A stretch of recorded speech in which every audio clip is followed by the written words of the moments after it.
Bradley was exhausted, out of breath, and very hungry. Despite his body screaming for rest and nourishment, he pushed forward through the halls of Lord Devereux's impressive manor. He was heading to the dining room, which doubled as a library. I really wish Lord Devereux kept actual food in this house, he muttered under his breath. Bradley stepped into the dining room and walked past the towering bookshelves that surrounded the banquet table in the center. Sitting at the head of the table was Lord Devereux, a humanoid entity with skin that clung to his bones like plastic wrap. He was dressed in a vest and jacket, sporting his iconic top hat. Draped around his shoulders like a living scarf was Viscount Valegrave, a lamprey from another world, and Lord Devereux's second cousin, twice removed. Lord Devereux clapped his bony hands together as Bradley stepped into view. "Ah, Bradley, you've arrived. The Viscount and I were just about to begin our presentation." Bradley paused and looked at the rest of the table. Familiar faces looked back at him. Arnold, Gollum, not to be confused with Gollum, who's copyrighted, the two announcers, David the narrator, and of course, the bard, Finton Merrybrook. "There you are! We've been waiting on you," Finton said. "Sorry, everyone. I was just looking for something to eat," Bradley said, taking a seat at the back of the table. "Are we not surrounded by nourishment? There are books aplenty in my manor," Lord Devereux said, grinning through ink-stained teeth. "We've been over this 1,000 times, Lord Devereux," Bradley said. "I don't eat stories like you and the Viscount." The lamprey draped around Lord Devereux's neck chuckled. "Such primitive creatures! How you've managed to survive this long is a mystery to me." Bradley chuckled. "Honestly, I agree. Okay, so do we have a plan to enter Pandemonium next week?" Lord Devereux stood to his feet as a projector screen descended from the ceiling behind him.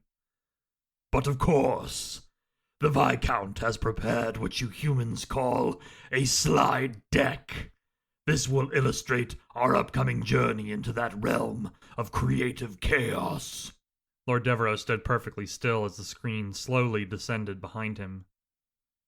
"A bit slow, isn't it?" Finton asked. Lord Devereux sighed. "Indeed." A door opened across the room. A hulking, bald man entered, dressed in a blue jumpsuit. The front of the suit sported the logo for a plumbing company called Clog Killers. "Hey, quick question for you. What year was this house built?" the plumber asked. Lord Devereux tapped one of his slender fingers against his chin. "I don't believe your kind has a way of measuring time prior to the creation of your universe. Unless I'm mistaken." Bradley ignored the implications of Lord Devereux's comment and instead looked at the plumber with a suspicious gaze. "Hey, aren't you the assassin who was hired to kill me twice now?" he asked. The plumber nodded. "That's right, and I still might." "Then what are you doing running a plumbing company? Is it a front?" The plumber shook his head. "Absolutely not. Clog Killers is a fully legitimate business. We've all got to wear a lot of hats in this economy." Bradley shrugged. Yeah, that's fair." The plumber looked back at Lord Devereux. "Well, I didn't understand a word of what you just said, so I'm going to put down 1968. Lord Devereux nodded as the screen behind him lit up with the first slide of his presentation. Viscount Valegrave presents The Journey to Pandemonium. "Wow! I like the design!" Arnold exclaimed, clapping his hands. "Yes, it's quite nice," Finton agreed. "We want more fishies," Gollum added. Bradley smiled at the design. This isn't bad, Viscount Valegrave. What program did you use?" The Viscount grinned, showing a circular mouth full of teeth. "I used Canva!" Lord Devereux clicked through to the next slide. What is Pandemonium? Pandemonium is a realm of unstructured creativity. It manifests as something different for everyone who enters it, feeding off the latent creative ideas in your mind. For some, it can be a deceptively peaceful place. For others, it's a terrifying landscape of impossible architecture, stitched together with unresolved trauma.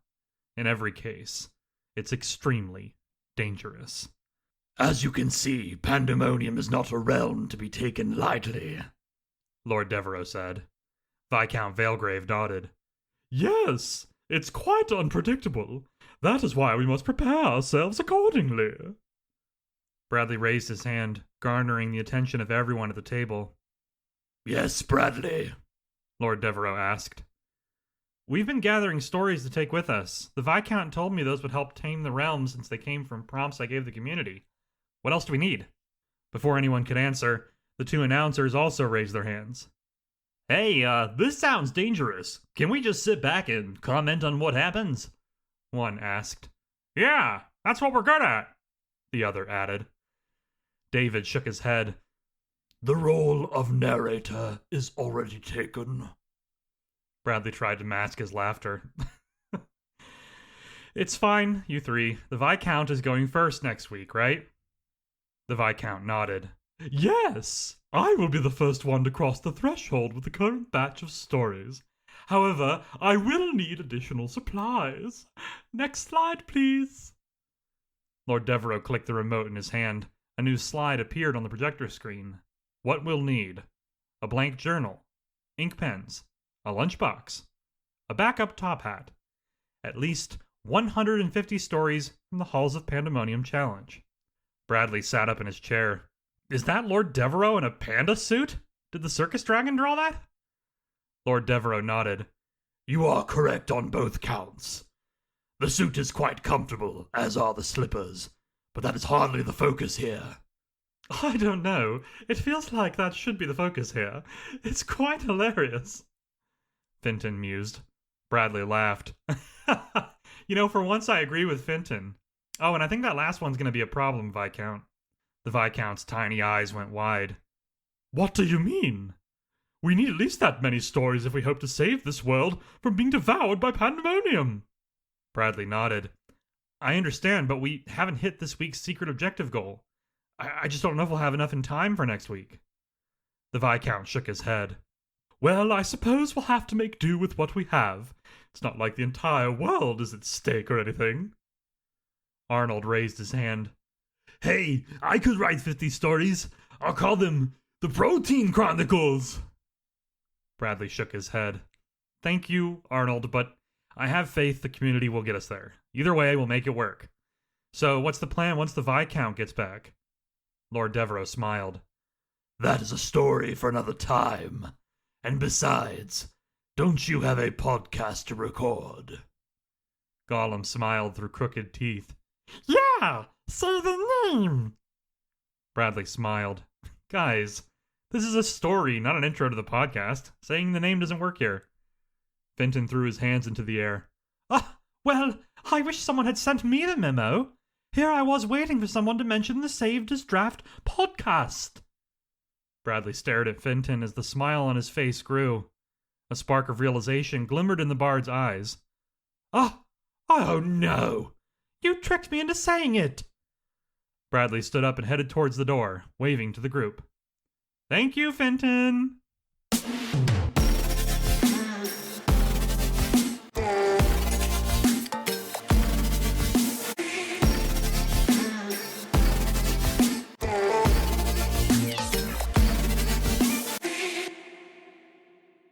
Hello, everyone, and welcome to episode 68 of the Saved as Draft podcast. I hope you enjoyed the intro this week. I'm going to do a short story each week during May's Halls of Pandemonium challenge, and then I'll narrate it on the show here. Thought it'd be a fun way to mix things up. This week's episode is packed, my friends. We're going to be looking at stories from across all the brackets of the challenge, and not only that, but this week's episode also features a brand new interview with eco-horror author, poet, and fellow podcaster Mina Howell.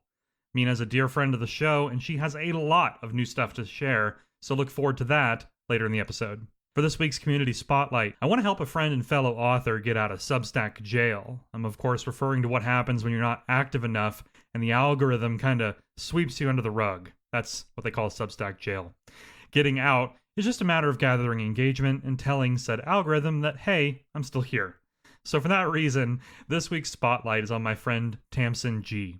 Tamsin is a cozy fantasy author who has a terrifying alter ego named Tamsin E that comes out during times like the Halloween season, at which point she'll put out some of the best horror you've ever read. Yes, she can do cozy and horror. She's that good. Also, Tamsin is one of the best artists that I've ever seen, hands down. She did a portrait of my character Finton Marybrook last year, and it seriously turned out so good. I use it every chance I get. And she's been dabbling in book covers too. She does a lot of art for her stories as well, and it's all insanely good. Like, insanely good. Check it out. Your eyes will thank you.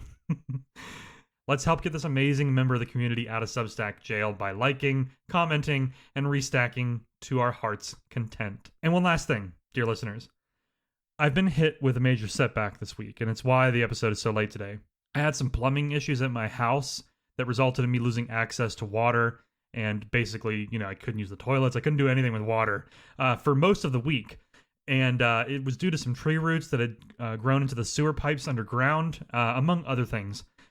Long story short, the bill was over $10,000. I had to replace entire sections of pipe. I had to fix the septic tank. It was a whole thing. And I spent most of today helping make sure that everybody had what they needed, all the crews that came out. It was a multi-company effort here. It was a lot. And this is not the first major repair that I've had to do since I bought this house. It really is a money pit. I'm trying to get out, but stuff like this keeps happening. And then, of course, it doesn't help that this place is very traumatic to me, and I want to leave for that reason as well. So I say all that because if you enjoy the work that I do here, and you love this podcast, or you're participating in the challenge and you're having a good time, I'd love it if you check out my Ko-Fi link. I'm a big believer in keeping everything I do here on Substack free for everyone to enjoy, but times like these remind me how quickly stability can come crashing down. And as always, even just sharing the link, it really helps. So I hate to ask, but if you could take a look for the link in the show notes, maybe share that link around if you can. I'm just really struggling in my personal life here, trying to make things better for me and for those that I care about. And yeah, I mean, I don't love asking for help, but sometimes that's what I have to do. And I know that I had to ask for help last year too. And you all showed up then. So, yeah, I just wanted to be honest with you all. Like I said, that's why the episode's running late today. I spent most of today just trying to get through the day and somehow pay for all these things, which of course involves some financing, credit cards, and a few other creative financial decisions just to ensure that we could use basic stuff like water and toilets and stuff like that. Anyway, that's it for housekeeping this week. So let's dive into a big old list of shout-outs from week 1 of the Halls of Pandemonium challenge, right after a quick word from this week's sponsor. Today's episode of the Saved as Draft podcast is sponsored by... Hey, wait a second. What are you two doing here? We need to have a chat, Mr. Writer. Oh, are we yelling at Bradley? Can I join in? You may join us, Bard, but this is a serious matter. I'm sorry, am I not capable of dealing with serious matters? Bradley, the week 1 objective was 150 entries. I specifically said I needed 150 stories and poems before week 2, and yet I only see 142 stories for week 1. Yes, that's correct, Viscount. But here's an idea. Maybe we can ration them. Ration them! Ration them! Do you hear this, dear cousin? Yes, it is utter madness. And besides, not all of them are for eating. Wait, okay, roll it back. I'm confused. What are these stories for then? Okay, deep breaths. He's only human.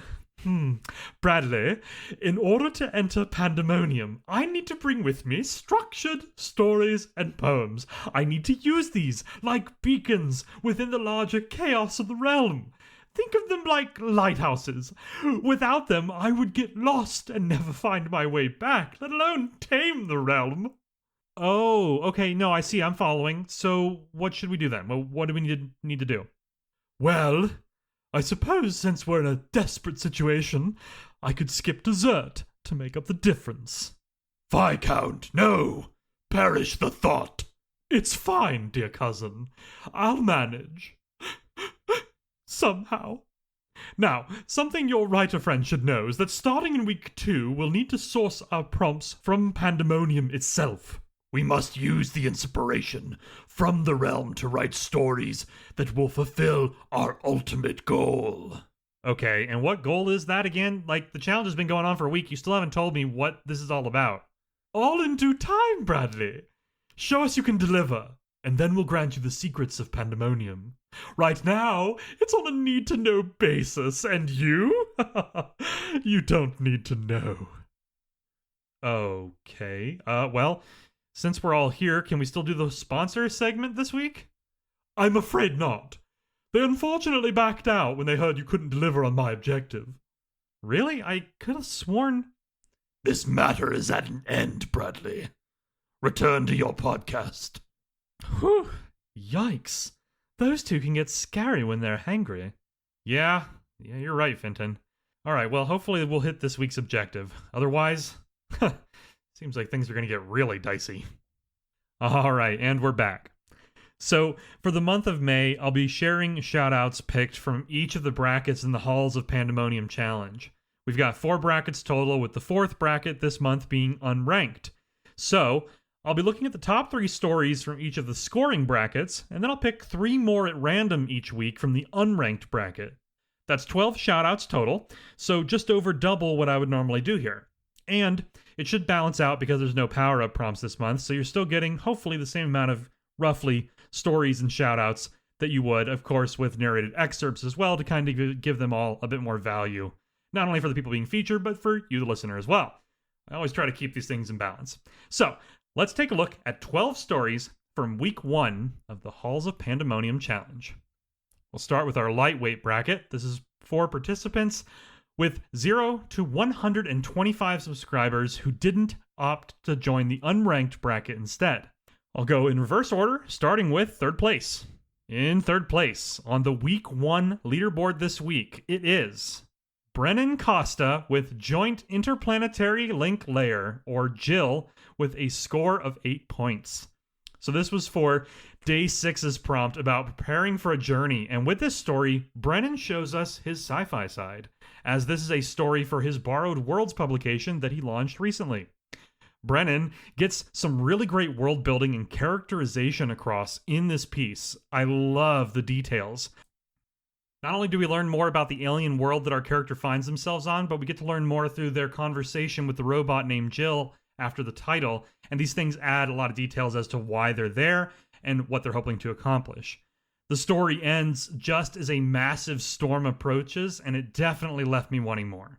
I got some serious Interstellar and Project Hail Mary vibes from this one, so it's really great stuff because I love sci-fi like that. Let's check out an excerpt. She spent more time than usual on this jump. It would be 3 Earth months as of today. It was the first jump with the correct atmosphere and oxygen composition for her to explore without the constraints of her suit. It reminded her most of home. With the notebooks, she packed a handful of clothes, hygiene essentials, and some scientific instruments.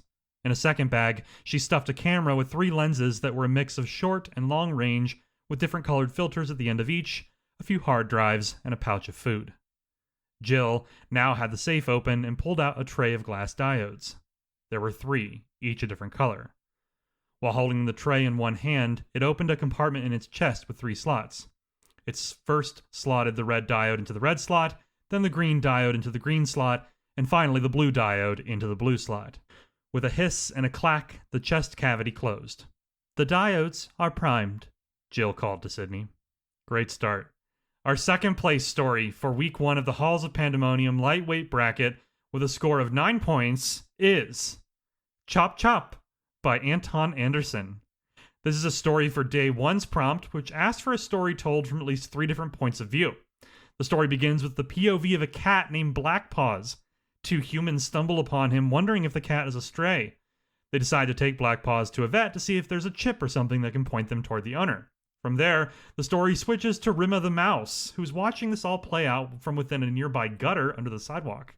What I love is how Anton keeps the details consistent here. The events play out the same right down to the dialogue, but this time we get the added commentary and perspective of the mouse character. And for the third POV, Anton switches to Nestor the crow, watching everything play out from a tree above the sidewalk. This one's actually pretty heartbreaking as a final POV too, as Nestor the crow contemplates how people never want to take crows home like they would a stray cat. I love the structure of this story, and the emotional weight of each POV was an unexpected but welcome surprise. It's really great stuff from Anton. Let's check out an excerpt. Silly cat, Rimma the mouse thought while chilling in the gutter under the sidewalk. Yes, you sit right above me, all statue-like, but I could hear you when you were coming, and now I can see you very clearly in this puddle. You really chose the worst spot for waiting for your prey, cat. Trying not to laugh, Rimma the mouse munched on the scraps of food she occasionally stored here and waited for the cat to leave. After all, he could not wait there forever, could he? Oh, would you look at that? An annoying human voice attracted her attention. Maybe they'll scare the cat away, or at least annoy him enough to leave. Excited and hopeful, Rimma waited without taking another breath. Oh my gosh! Oh my gosh! Oh my gosh! He's so cute! Yes, the cat is indeed cute. You, another human, Miss Person, just take him with you! Meow! The loud, angry cry was music for Rimma's sensitive ears. Run away from those annoying humans, feline! Or go with them if you prefer. I really don't care. I had a lot of fun with that one. Great work from Anton. Our first place story for this week's lightweight leaderboard with a score of 21 points is Dane by Albert Kivak.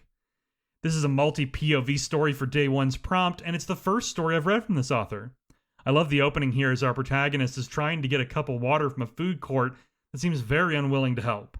As this plight plays out, we learn more about who they are, and we get some simultaneously detailed and unsettling descriptions of their lunch as well. They're having a poke bowl, and I can't decide if it sounds delicious or disgusting based on the descriptions here. I do love the imagery, though. That is a high point for sure. And speaking of disgusting, at one point, a group of flies attacks the food court in a chaotic twist. From there, we switch to our second chapter in a new POV. The story uses nice chapter breaks like this throughout to divide up the POVs and scenes. It all flows very well. I don't want to spoil the rest, but it's quite the journey, and a really polished story overall, I noticed. Not only that, but the writing here is immersive and detailed, which I enjoyed. It's a very well-deserving story for first place on the Week 1 Lightweight leaderboard. Let's check out an excerpt. Albert stood outside the elevator doors. Just like the plague of the flies and cotton, this time, in a span of 8 weeks, money fell from the sky. Albert didn't understand why fake dollar bills were falling from the sky. It has to be fake, he thought. It didn't make any sense that all he had to do was collect the bills off the ground and he'd be rich. The people were screaming with joy, reaching for heaps and heaps of cotton. Money was created by cotton, not paper. Dollars, and stuffing it in their pants, in their backpacks, in their cars. All of this was only occurring in one section of the town near where the Dragon Owns the Night play was occurring. 3 hours later, the money still fell. The cars were jammed, the gutters clogged. The gradual overfill of the parking lot began to suffocate the occupants. The money was rising to the knees and climbing faster. Albert ran as fast as he could, tripping almost on the stairs of a hotel lobby. Money exploded and spilled into the hallway. Several patrons suffocated to death. He climbed the emergency hatchet and finally made it to the rooftop. Amazing work from our lightweight bracket stories this week. And next, we'll take a look at the top 3 Week 1 stories from the middleweight bracket. So for the middleweight bracket, this is for participants with between 126 and 300 subscribers. Once more, I'll start with third place and we'll work up to first. At third place in the middleweight Week 1 leaderboard with a score of 31 points, it's Again by Sarah Tinney. This is exciting for a few reasons because back in Flash Fiction February, Sarah was in the lightweight bracket. This means that she's had some new subscribers come in these last couple of months because now she's in the middleweight. This one is a story for the Day 6 prompt about preparing for a journey, and it's one that many will recognize, trying to get out of the house.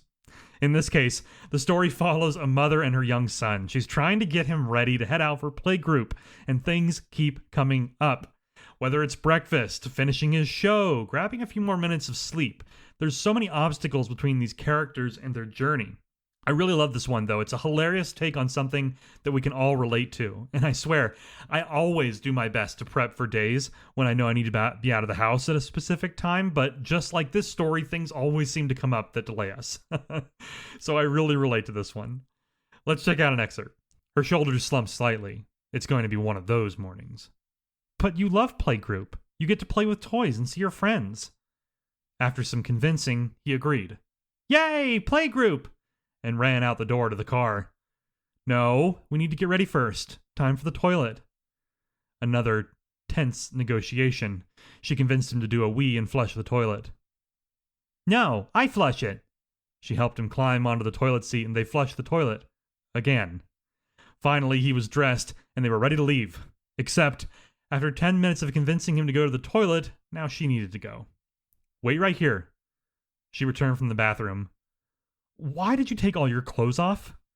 She rounded up the clothes scattered around the house and dressed him. Again. He ran to the bookshelf. Storybook! No, it's time to go. Playgroup, remember? No, storybook. She glanced at her watch. Okay, one story. It's a really fun story overall. I would definitely check that one out. I had a good time reading that one. In second place on the middleweight week 1 leaderboard with 40 points, it's My Mother, My Hero by Richard Pack. And here we have a beautiful dedication for day 4's prompt, created by J.M. Gooding and his muse, of course, Kira. This piece from Richard Pack is structured like a poem with short, concise lines, and it flows just as effortlessly. It's a piece about how Richard's mother took care of him and imbued him with, as he says, a curiosity and wonder and desire to make the world a better place. I love how this piece also describes Richard's mother as an artist as well. In this case, her art was the way that she, quote, paints every moment with love. It's a beautiful piece here, and one of the many incredible entries for this prompt from day 4 in the first week, which was our first ever nonfiction prompt, if you can believe it. Let's check out an excerpt from Richard Pack's entry here. Art is such a slippery thing. Does the medium matter? What even counts as a medium? Does it require some amount of time or effort or talent to be considered art? I don't think so. To me, art is about how it makes people feel. So yeah, I consider my mom an artist. The hot breakfasts in the morning. 7 school lunches each and every day. Dinner every night. The quilts she makes for births and weddings. The way she can make a garden explode out of its boundaries. She paints every moment with love. She taught me to love reading, to explore worlds beyond our own. Patiently, she helped me want to learn, to grow like a garden. Wow, chills reading that. Amazing work from Richard. In first place on the middleweight week 1 leaderboard with a score of 36 points, it's I Got Told by Namita Kaul. This is a poem for day 3's prompt, which asked for a piece about what happens when you tried to warn everyone about something terrible coming, but they wouldn't listen. Now, fun fact here, the day 3 prompt was written by Verdant Butterfly, one of several folks who contributed prompts to this month's challenge, so you'll see prompts from other people besides me and even J.M. Gooding as the challenge goes on, this one being an example. Now, turning our attention to Namita's piece here. This is a really cool meta poem about how she tried to warn the community about her fear of lagging behind in a challenge like this, not only in terms of submissions, but in reading other entries. Things take a turn into the realm of time and space manipulation, and we even get a mention of Lord Devereux and Viscount Valgrave by the end, which makes me really happy to see. I really enjoyed this one, and I know that I always say that people shouldn't put pressure on themselves to write or read everything during these challenges, but I also understand that desire to try and do so. I certainly tried to for the first few challenges until, whether by my choice or not, life made it very difficult to do that. So now, of course, I try to just, consume as many stories as I can and jump in and participate in prompts as much as I'm able. And that's all I expect of anybody else as well. But still, I love this kind of meta take here from Namita. Let's check out an excerpt. Just when the prompt for day 4 was here, my powers joined the forces that the pandemonium appreciates. Time paused for the rest, till I was done composing this sordid turn of events that no author or creator would be pleased to contemplate. Lord Devereux the Devourer enters stage, annoyed with the interrupted supply of his snacks. Viscount Valgrave, with his unlimited hunger, is deeply upset. I hear they are reinstating time to its usual plane. And that's, of course, a small snippet of Namita's poem. Be sure to check out the full piece, link in the show notes. Next up is our heavyweight bracket. This is for participants with 301 subscribers or more. Again, assuming they didn't join the unranked bracket. Let's check out the top 3 stories in this bracket for week 1. In third place on the week 1 heavyweight bracket with a score of 54 points, it's Dear Kira by Mina Howell. This is another story for J.M. Gooding's Day 4 prompt, which asked for the real story of the first figure you ever associated with creativity. In this piece, Mina talks about the first time she met her favorite author, Chuck Palahniuk. She was in high school and low on funds, so she snuck into his book tour event when he was in town. Not only did security not find her, but she got to meet the man himself. When he went to sign her book, he asked her how she liked the show. She said she loved it, but confessed that she snuck in. His response was to give her a letter that she still has to this day. It's a wonderful, very wholesome moment, and a reminder that sometimes you really should meet your heroes. Let's check out an excerpt. I clung to the back wall, completely terrified that security was going to bust me, but they never did. When Palahniuk came out from behind the curtain, donned in a robe, slippers, and an ascot that really pulled the entire look together, I was instantly amazed. I listened to him speak with bated breath and hung on his every word, storing them in the back of my brain for a later time when I too would start writing. Those words would begin to collect dust. When he was finished and people began to line up to get their books signed, I crept behind the people who'd actually paid for their tickets, my copy of Haunted holding onto my shaking hands for dear life. When it was my turn, I thrust my book out towards him and he smiled at me. "What did you think of the show?" he asked. "I loved it, but I have to tell you, I snuck in." He got a kick out of that, which I did not expect, but I thought it was the coolest thing ever. He signed my book and told me to wait as he went backstage. He came back out a few seconds later with a letter that I still have to this day. I love that story so much. Definitely check that out. Again, links to everything in the show notes, where you'll find the expanded leaderboards as well.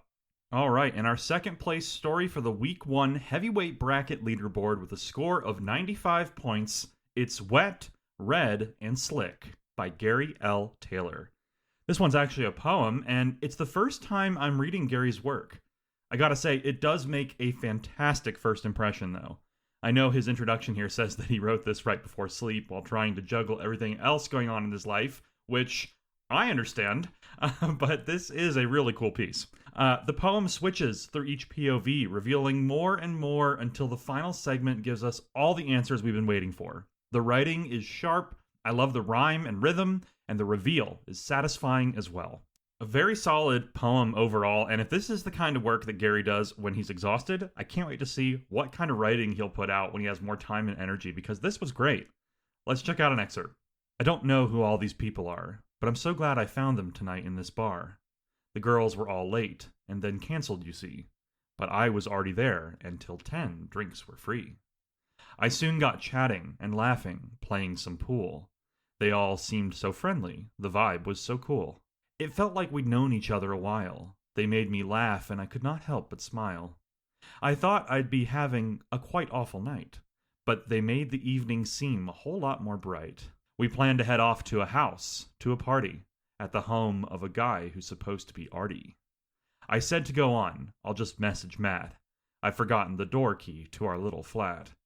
Once done, I noticed it turned a bit colder. I suddenly feel an arm on my shoulder. I really like the ending of that excerpt. Very nice work from Gary. All right, and in our first place story on the week 1 heavyweight leaderboard with a score of 110 points, it's 2 letters, 1 truth by Vernon Butterfly. This is a story for day 1's prompt, which asked writers to provide 3 POVs or points of view on a single event. In true Verdant Butterfly fashion, this piece combines poetry and prose. Not only that, but it tugs on the old heartstrings as her work is known to do. It's a beautiful piece about a ship captain named Thomas, a woman named Eliza, and a man named Arthur Whitcomb. There's a beautiful sense of melancholy throughout this story that I really enjoyed. And of course, there's layers to it. These become more clear with each of the 3 POVs, culminating in a beautiful final poem that ties everything together. It's exceptional work from Vernon Butterfly, as always. Let's check out an excerpt. The tide had already begun to turn when Thomas stood at the edge of the dock. The crew moved around him with practiced ease, securing lines and calling out commands. The ship waited ready. A boy had come running breathless and pressed a folded letter into his hand. The Whitcomb family seal stopped him cold. Dread welled in the pit of him. When he broke the wax seal, the locket slipped free into his palm. He stared at it first. Then he read, "Dear Thomas, I must choose the path duty asks, and leave our dreams behind. A steady hand has claimed my own, so I have changed my mind. I chose not to wait beside the tide, nor stand where once you stood. I send this locket back to you, for someone true and good. Forget the words we spoke of love. Release what we once planned. The course I take is fixed and firm. Your time a summer spanned. Eliza." Beautiful, beautiful, beautiful. Really love that one. All right, last up, we'll take a look at a few stories selected from the Unranked bracket. This is brand new to this challenge, and it's an optional bracket people can go into if they're not interested in competing or worried about their score. They just want to have some fun and write some prompts, which I can respect. So, given that these aren't scored, I'll pick several at random each week so we get a nice mix of authors featured from this bracket. First up, this week is a two-part shout-out with a look at some of the submissions for Day 4's prompt written by J.M. Gooding and his muse Kira. Let's start with a look at J.M.'s submission to the prompt. In his post, his muse Kira shows up while he's trying to troubleshoot a bug, which is very meta. We also find out that Kira has gotten a promotion. Could this somehow be connected to the other prompts that J.M. is contributing to the challenge this month? I don't know. But you know me, I love it when it's all connected. And of course, J.M. also addresses his own prompt, sharing a powerful story from his own childhood mixed into the larger meta-narrative here. If you're not familiar with J.M.'s Museverse, as I've heard him call it sometimes, check this one out. It'll give you a taste of what's in store for some of the prompts coming later this month, and the dynamic between him and Kira is amazing. It's always really fun to read. In the meantime, let's check out an excerpt. "We don't arrive as blank slates," she continues, voice calm, measured, like she's explaining something she's had to explain before. "We come in shapes you already recognize. The first thing that ever made you feel like something was being made, not just done." She glides another slow step, the wheels whispering under her, the light trailing and fading in her wake. "For you," she says, almost gently now, "it looked like this." She lets that sit for a second.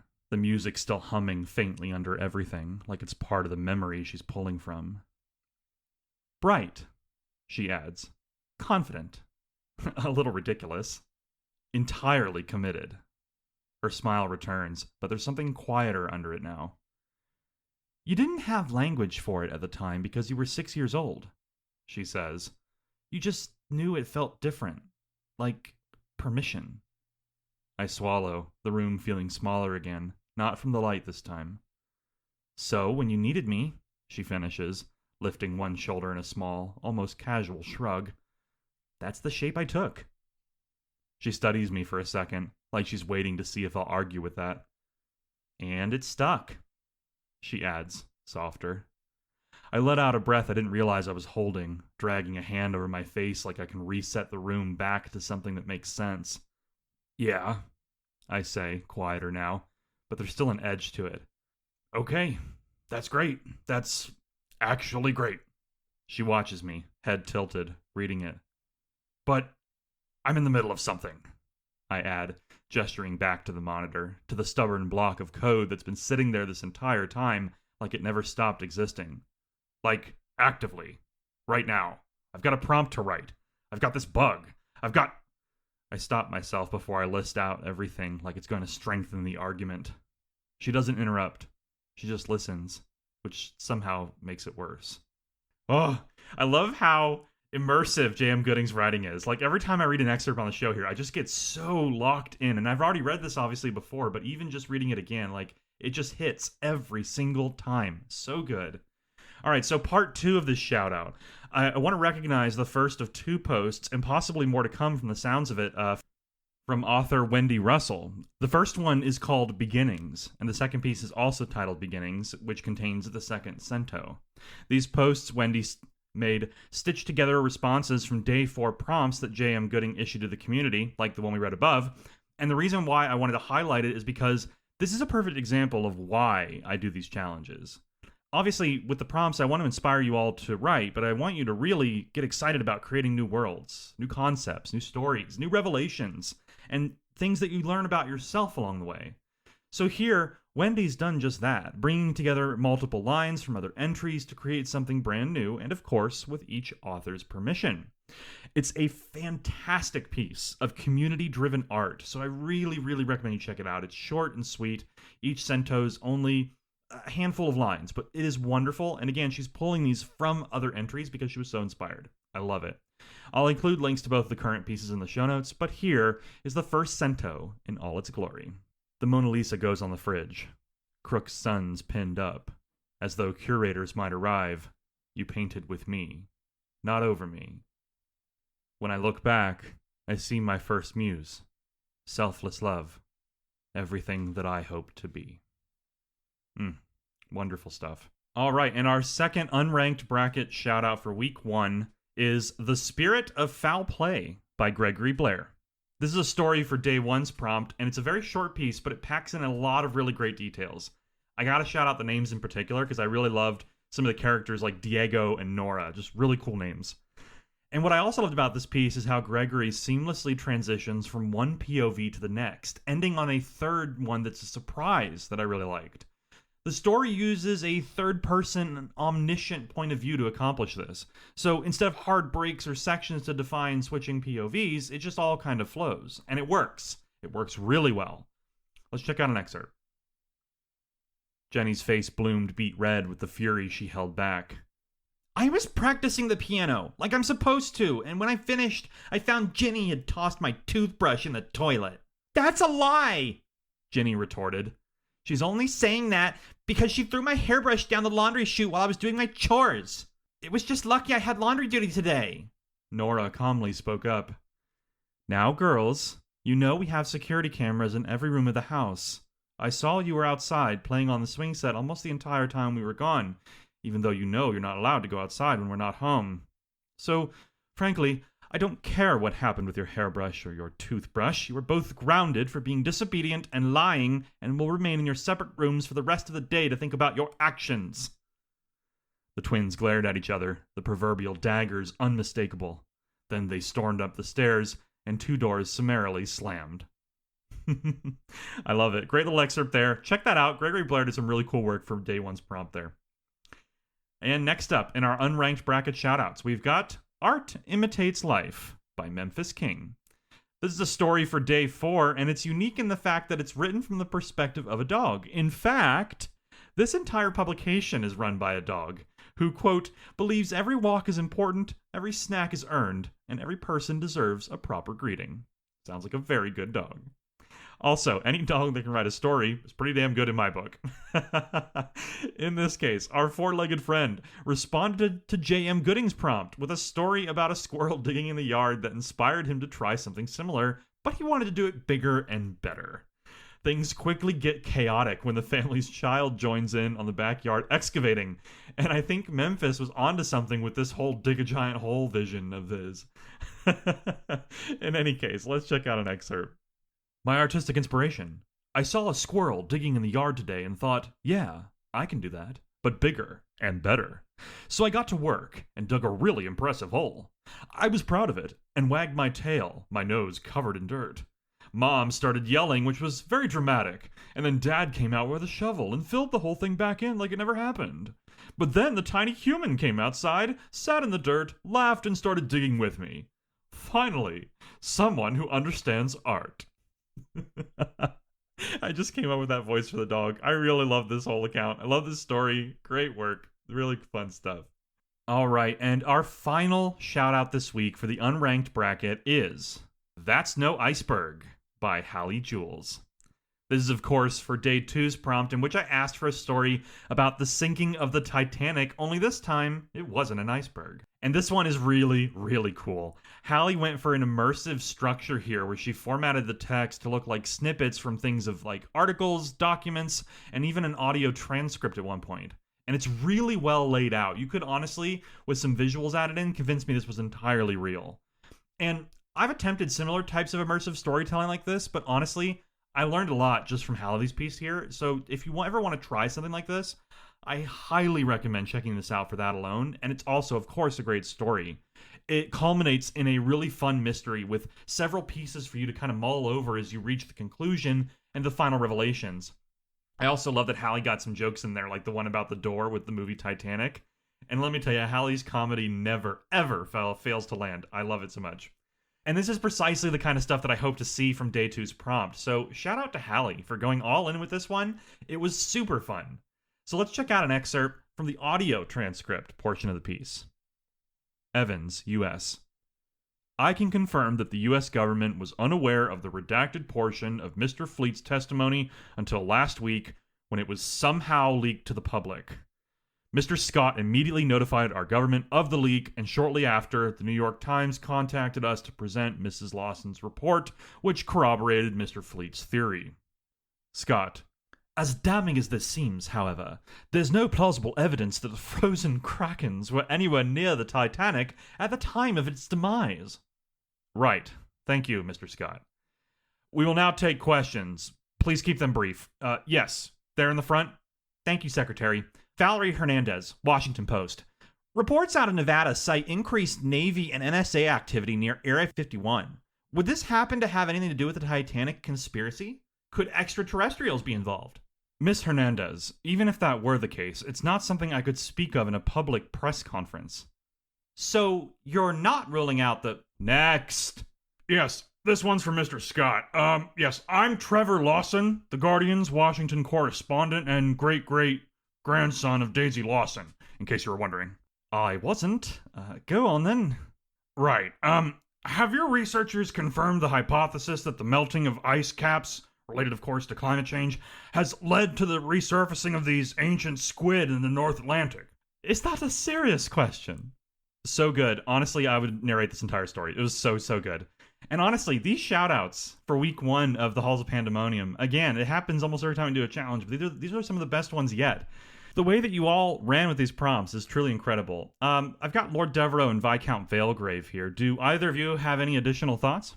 Truly, your fellow writers have once again understood the assignment, as you humans say. The rich flavors and bold notes of creativity in these stories offer a treat for the senses. It is truly the standard that I have come to expect from this community. Yes. They may have failed to satiate my appetite in week 1, but I shall never complain about the quality of the meals that I've enjoyed. Talented writers indeed, and I expect they will make things up to me in the second week, else there will be consequences beyond some of the prompt chaos I already have planned. All right, that's not ominous. All right, next up, of course, is our featured guest interview this week, but first, a quick mindful moment. Hey there, this is Chill Bradley, here with this week's mindful moment. Friends, this last week has been anything but chill for me. Multiple setbacks have hit me in my personal life, one by one in recent weeks, and it's led to me feeling drained in just about every way imaginable. Before, I felt like I was getting by, but now, I'm just barely surviving, if I'm being honest. It's not a good place to be, and I know I'm not the only one feeling like this. So, here's a quote to consider. Strength grows in the moments when you think you can't go on, but you keep going anyway. Now, this quote doesn't have a defined author. It's one of those universal statements that gets attributed to a bunch of people, but for me, and a lot of you, I imagine, it rings true. This is not the first time that I've felt low like this. However, it is the first time that this many setbacks have hit this quickly in such succession. The past couple of years, for me, have been very, very, very hard. The years before that, also pretty hard.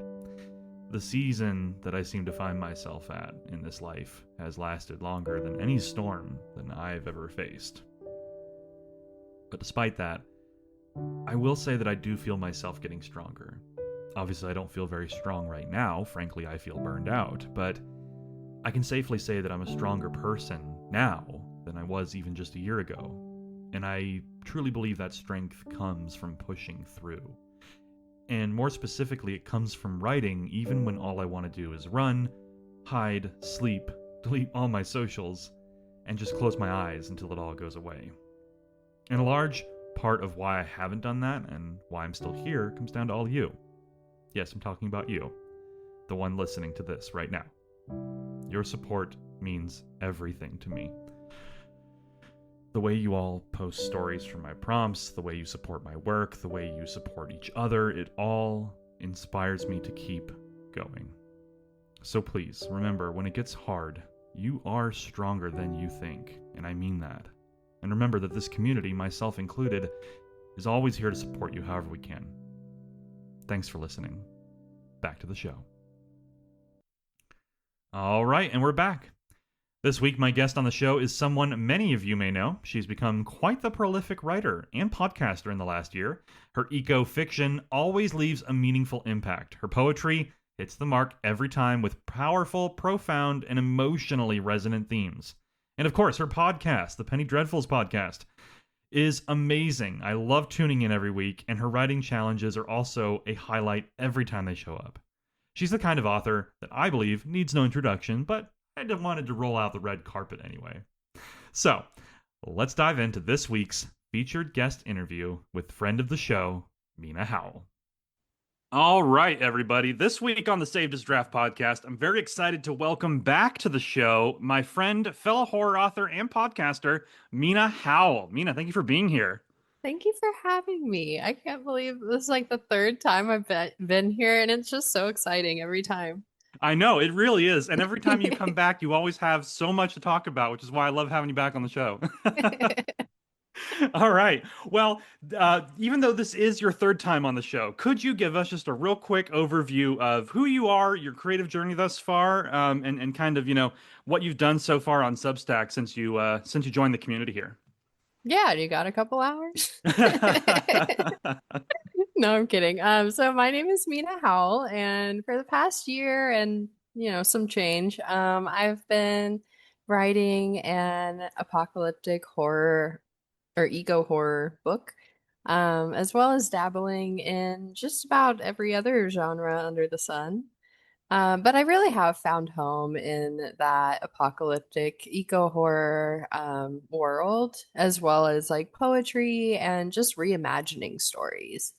Also, I have a weekly podcast called the Penny Dreadfuls podcast that you can find on Substack. And then most of my work is also on Substack, but I do technically have 2 books available for sale out in the real world, with a third on the way. Fantastic. I love it. Also, I feel like I've probably asked you this in prior interviews, but again, for just the benefit of new listeners, how did you get originally into kind of eco horror and eco fiction? Like, what drew you to that? Well, I don't know that I really went there in a way that I was aware of. So my degree is in conservation, and so for 3.5 years while I was getting the degree, it was all just like doom and gloom and hey, this is everything that's wrong with the world and you're gonna have to try to fix it. And that's an insane job for anyone. But if I can fix it a little bit with my stories, then that's a way that I can help. That's manageable. Yeah, that makes sense. Yeah. Or at the very least, raise awareness, because that's kind of step one for anything. Exactly. Yeah, that's really cool. Yeah, it reminds me of I encountered a team at my day job when I was at one of the events that we do that was working. The name escapes me, but they were basically a team of conservationists, and they had like technology that they had brought to this event. It was like a monitoring system for like different environments and stuff like that to kind of keep track of different ecosystems and stuff. I'll have to find it and post the link somewhere because I think you especially would enjoy that. Please do. That sounds interesting. Yeah, but it's fascinating stuff. But it's like you said, when I was talking to them, it really was like it's a lot of doom and gloom, and they were trying to kind of like put something out there that would allow them to, really make a difference and kind of, at least at the very least, gather some data, on how to Yeah. fix things in specific ecosystems. So it's cool stuff. Um, Yeah. but yeah, I've always loved that angle of your storytelling, the eco kind of fiction, eco horror. It's always like, you and I have talked about this before, but it's like that theme of hubris, like where we think that we just own this planet and that we can do whatever we want on it, kind of thing. Yes. Yeah. Um, all I can say to that is the movie Pocahontas was very made a huge impression on me as a Mm. kid. Hmm. And so I always grew up, I'm like, we don't own the earth. Like, Right. but yeah. No, that's really interesting. I can see that how Pocahontas would kind of plant that seed for sure with that story. Yeah. Yeah, yeah, yeah. No, I love that. That's really nice. I like that. Colors of the Wind is in my DNA at this point. No, I love it. I love it. I feel like there's a joke in there somewhere. It's like, if you cut me, I'll bleed the colors of the wind, you know? Ooh. I like it. Right. I want a t-shirt of that. Okay, All right, there merch we go. idea. There we go. We got some merch going already. All right. So, next question here.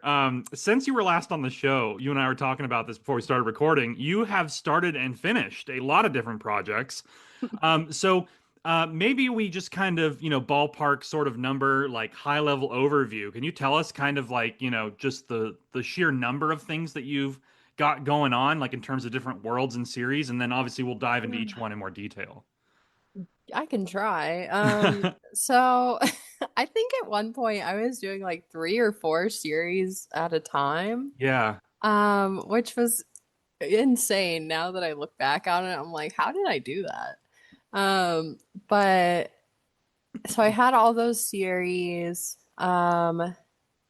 like the Dark Retelling of Mary Poppins, Hmm. Ophiocordyceps, of course, everything in the Infernoverse, and then just like a couple other ones peppered in. Right, right, right. But There was the Prodigy one, I know, yeah, about the yeah, painter's daughter. Yeah. yeah. That one was really cool. Yeah, that was really cool. Um, and then so yeah, I've had all those going on, and then like right now I'm only working on one series. Mm, So that's still the Infernoverse. mm. It's a another chapter in it. Um, but now I'm kind of doing a little bit of work off of Substack. So I am working on a collection of original dark fairy tales. Okay. So think like my Patchwork Heart story. Hmm. That one's gonna be in there also, but so other stories like that, and then I'm also working on a poetry collection. Oh, wow. Okay. Nice. Yeah, so I don't know why I overload myself this way, but so it's a lot of off Substack work right now. Got it. Got it. That makes sense. Yeah. I was gonna say, yeah, like you said, for a while there, you were juggling, I think, like you said, 3 to 4 different series at once. And Hmm. I remember like you had said that you were kind of scheduling things ahead. So I was curious, like, how else did you kind of manage? Because I feel like there's definitely other authors in the community who are also kind of, managing, myself included, managing multiple kind of worlds and series at once. Are there any tips you could give us, especially me, like on how to like kind of keep all that organized? I really think that scheduling it out is the way to go. So Yeah. at one point, I know I was preparing for Flash Fiction February, so I was like, okay, I need to get a month ahead in every single one of my series. Mm. And so I just wrote like a couple of extra times every week. And so I had a list in my drawer of what days they were supposed to be scheduled for. Mm. And so I had them all scheduled out until March. Okay. And that was so helpful because it's like, even if I didn't feel like writing one day, then I would still get a part out. Hmm. And then I just have to make up the time a little bit later. But yeah, so I think the biggest thing is scheduling it ahead. Okay, right, that makes sense. Okay. Yeah. Yeah, yeah, yeah. And I may have already asked you this too in a prior interview, but I'm just curious again. When you're writing the actual stories, are you more of a plotter or a pantser, or do you kind of combine the two in terms of how you approach the stories themselves? So I'm a pantser all the way. Nice. But I did kind of do a little bit of planning for the sequel of Ophiocordyceps. Hmm. Um, and I don't even know if I can really call it planning. I had a roadmap and I would just like jot down ideas and literally it was like, "Ooh, what about this?" like in that exact wording. Right. And then I would just check it off as I decided not to do it or decided to do it. Hmm. And then I had little notes to myself. I'm like, oh, this is the level of like the kind of decomposition that this specific version of affected is in, just in case anyone asks. And like, so I couldn't really, I don't know if it's really really planning it out or just, you know, the a visual of how my brain works, but it helped keep me mostly on track. Yeah, I like that though. It reminds me of some other kind of metaphors I've heard from other writers about their process, where it's like you have like, in your case, it's like you have sort of like different destinations in mind. If you think of the story as like a roadmap, like you said, or a road trip, and you have like these, kind of metaphorical sites that you want to see along the way that you keep track of. Mm. And then you sort of let the story kind of reach each of those milestones as you're going. That's Yeah, kind of what I'm hearing. Yeah. That's cool yeah. though. I like that. That's a good process. I think it really worked for me and it helped me because I had so many storylines going on Yeah. in that one or the second part that I kind of needed it just to keep me a little bit straight. Yeah. No, that makes sense. All right. Well, yeah. Next up, let's dive into some of these worlds of yours because I'm really excited to talk about these in more detail. So, obviously, we were just talking about Ophiocordyceps, so we'll start there. Now, with this series, you just wrapped up the second book. The first book is available, if I'm not mistaken, in both ebook and physical copy form. Now, is the next step for you as far as Ophiocordyceps is concerned? Are you going to be publishing that second book as well in those kind of digital and physical storefronts? Yes. I'm kind of trying to find a different avenue to doing so. Mm-hmm. Because Amazon annoys me. Fair. And Yeah. then the physical copies are available on like Barnes and Noble, and so it's only within the country. So that Mm, really puts a limiter on it, I think. yeah. So I'm trying to figure out what else to do. But I do want to publish it. I do want to publish it this year. Mm. But at this point, and this is kind of good. I hope you're okay with this, but this is the official call out that I've done for it. Mm-hmm. But I am officially at the stage where I'm looking for beta readers. Okay. Um, so I'd like to have it published within, the next few months. But if anyone is interested in that, send me a message. Okay. Just a message on Substack. Best way to reach Yeah, you? Okay. yeah. Awesome. All right. Yeah, yeah. And I'll put a reminder in the show notes as well for people to reach out if they're interested. That's great. Perfect. Thank you. Yeah, yeah, of course. No, that's really exciting. I love it. Yeah, so if we rewind the clock then when it comes to Ophiocordyceps, like I'd love to talk about kind of just what inspired the series and kind of what you hope readers sort of feel and take away from it as far as its kind of key messages. So originally, it was inspired by me driving to work in this crazy fog that I couldn't see, a foot in front of my face. Right. But it went in so many different directions that I just really didn't expect. If you, especially the second part, if you read it, you can tell like what certain things I was like working through in my mind at that point in my life when I was Mm, writing. yeah. And so that was really cathartic to write and I definitely cried a bunch at the end. But Yeah. it was really just such a special experience, like even more special than the first book. Um but as far as what I hope readers take away from it, I just want them to see that most of the characters in the book were looking for someone else to save them, whether spiritually or literally. And some of it was misguided and some of it wasn't. But things only really changed when the characters stood up and helped themselves. And I want that to really come across. Okay. No, that's a powerful theme. And as someone who's read both books, I definitely see that come through. Yeah. Yeah, yeah. And speaking of the characters, that dovetails nicely into my next question. Because in my opinion, one of the strongest elements of the Ophiocordyceps books that you've done thus far are the characters, and not just the main cast, but also the villains. So I'd love to talk for a minute about that, in terms of, again, like, the main cast of characters, they're very well defined, they're nuanced, they have extremely interesting and, kind of powerful character arcs over the course of the two books, but then also the villains. I know you and I have talked about some inspirations like Resident Evil, for example, specifically Resident Evil Village, where you Hmm. had kind of this rogues gallery of villains, that kind of showed up throughout the books. And that was just such a cool idea.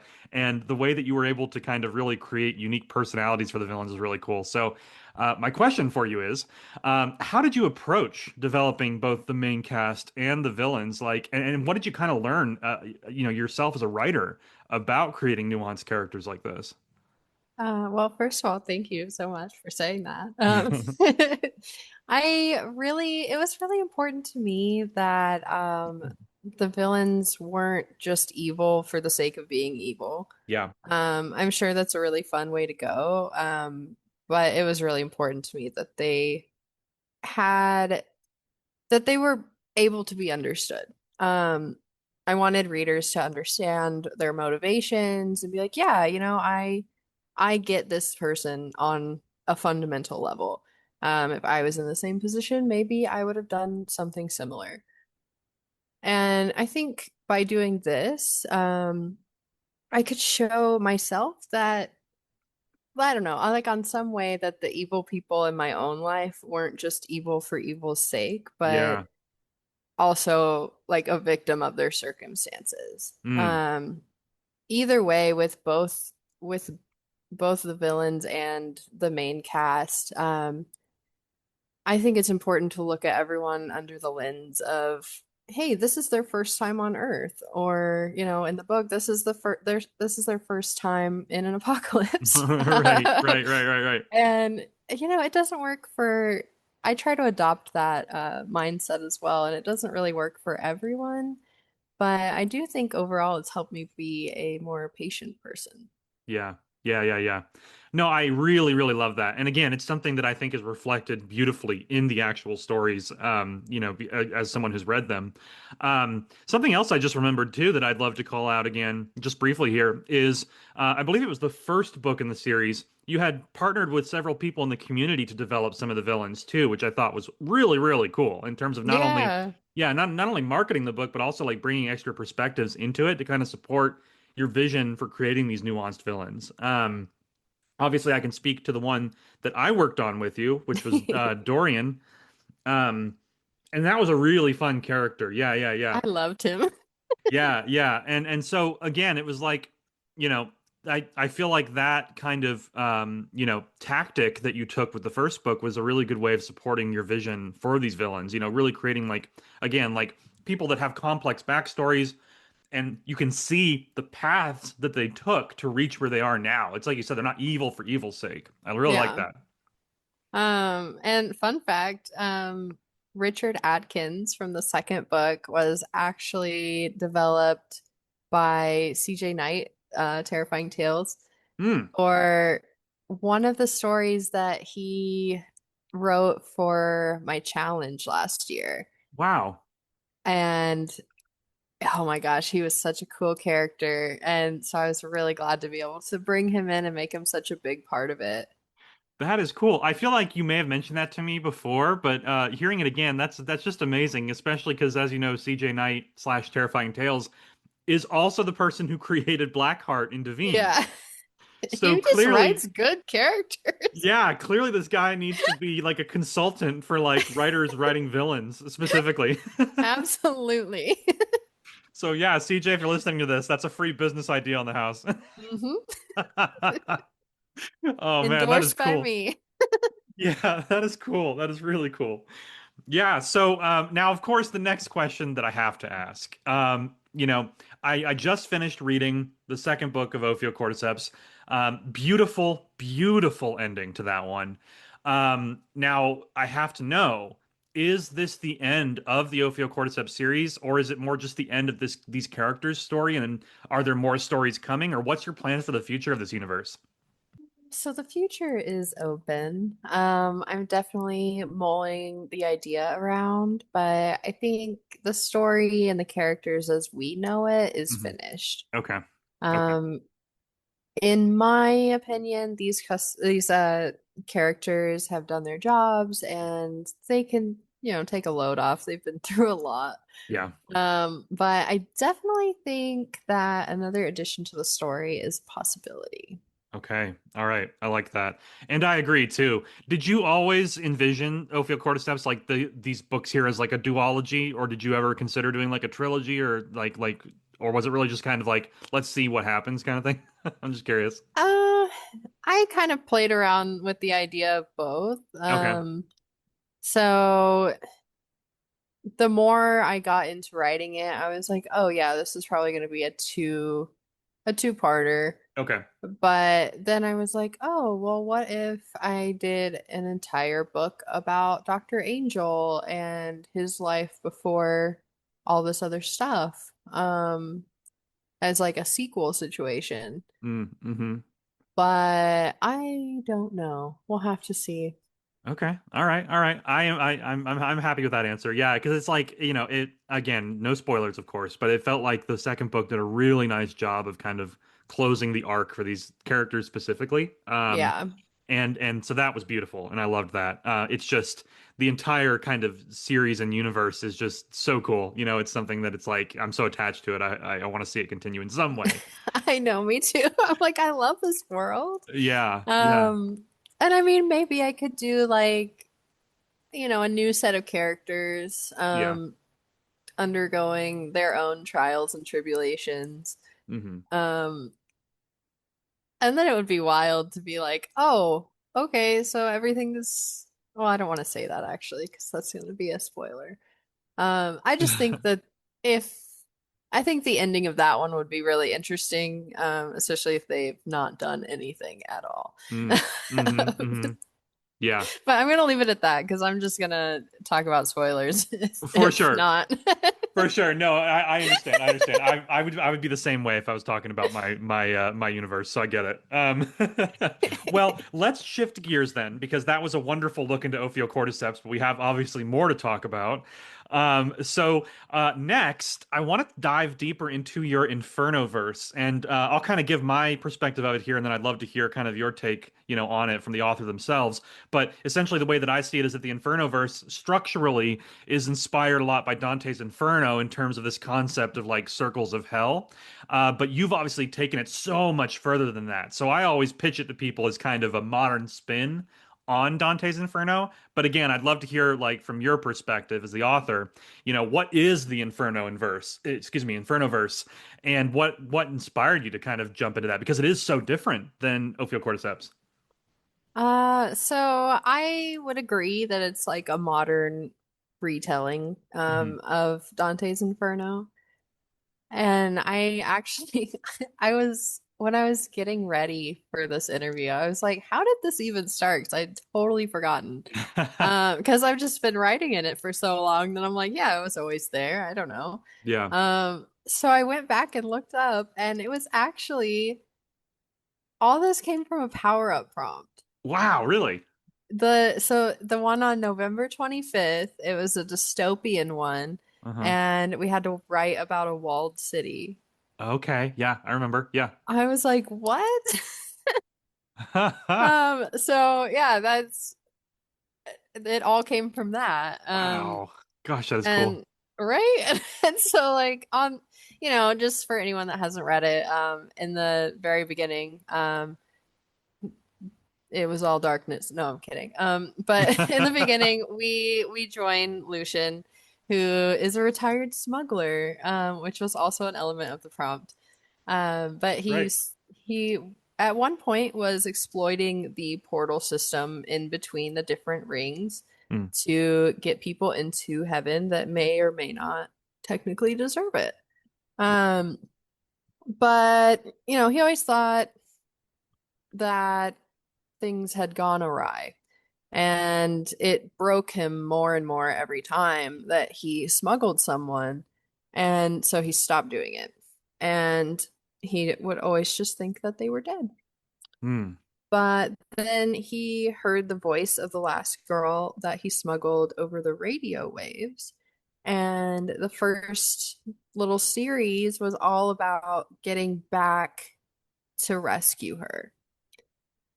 Mm. And this whole thing has evolved over time into about four interconnected series that are still going. Right now we're in Purgatory, and that's just been so much fun to write. Um, because Purgatory in this world is just the suburbs, and it's been really fun, and I've been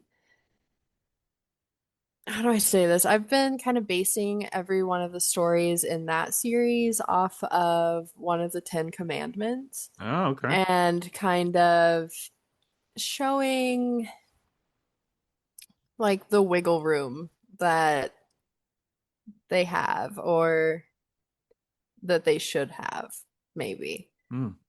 Um, but so that's been really fun. But I also do a lot of research on demonology for this universe Mm-hmm. to get it just right to how I want and true to, written word, I guess.